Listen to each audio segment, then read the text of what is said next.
Captain Quark is a man, and Ratchet and Clank Up Your Arsenal is a game. But not just any game, as you know. We got a clean targeting system, which the prior two installments lacked. We got new guns with 5 levels of upgrades. We got Scrunch the Monkey, Courtney Gears, and most of all, plenty of opportunities to earn all kinds of cold hard bolts. Now, at this point in the series, we have seen how Insomniac in many ways were experimenting with the core mechanics of Ratchet and Clank.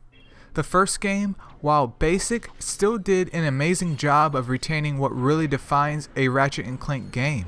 Going Commando followed in those footsteps, but added a sense of growth and progression in Ratchet and his weapons.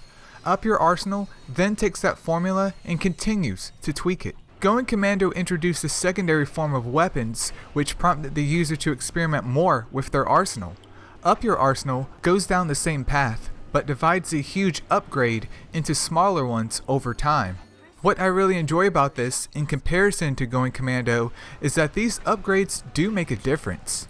Now, version 2 of a weapon may not be grand, but with the additional ammo or damage from version 4, some weapons still feel usable till the end of the game without reaching their final form. The biggest problem with this type of system, however, is in the weapons themselves.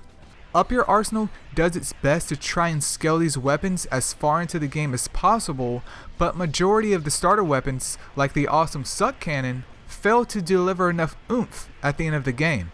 So, what happens is, the player is pretty much stuck to a few weapons. Both the prior games suffered from this issue, but I never really elaborated on that until now.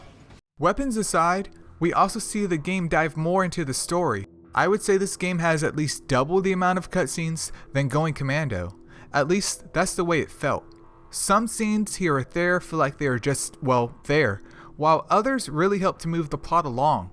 I find it to be the biggest step in the Ratchet and Clank series because of it. The story up until now has been, well, rather thin. Just enough stuff to get you by and onto the next world, but in Up Your Arsenal, we get a mix of old and new characters alike. Dr. Nefarious, for example, along with Lawrence, make their debut here. But we don't just get a few oddball scenes with them. We see them interact with each other and with Ratchet's crew, which really helps to establish a deeper purpose for them.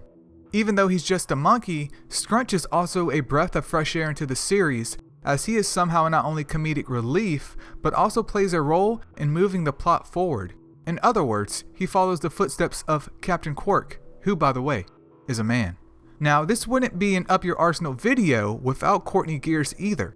We all know who she is based on, but her implementation into the game as sort of a sub-villain really helps to fill out the game's overall plot, as even though we face her way before we fight Dr. Nefarious, there is some sort of build-up present which Going Commando lacked after the first half.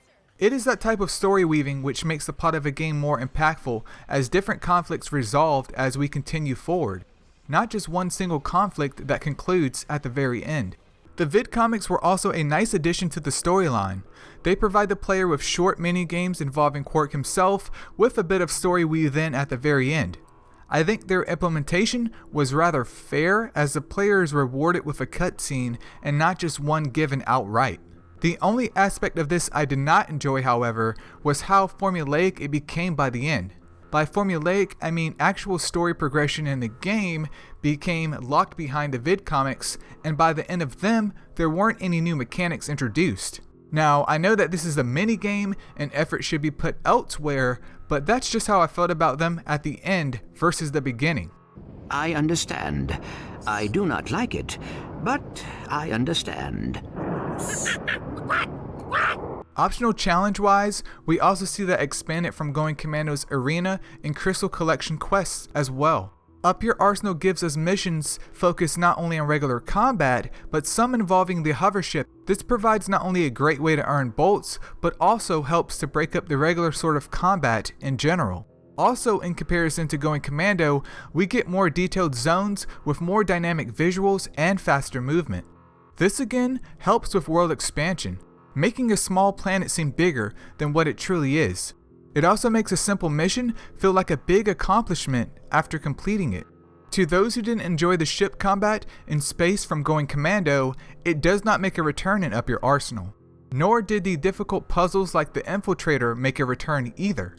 Now, I can't say I was a fan of the Infiltrator, but I did enjoy the ship combat and its upgrades. The Clank side of things also seems a little bit less fleshed out from before, as there are no bridge bots or hammer bots to pair up with.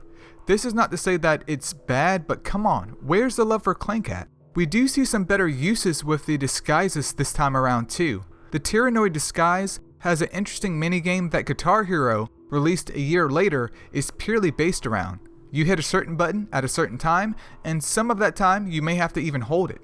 Overall, we can see that with a bit more time, Insomniac did an amazing job with expanding the Ratchet and Clank universe and finally making the targeting system feel good.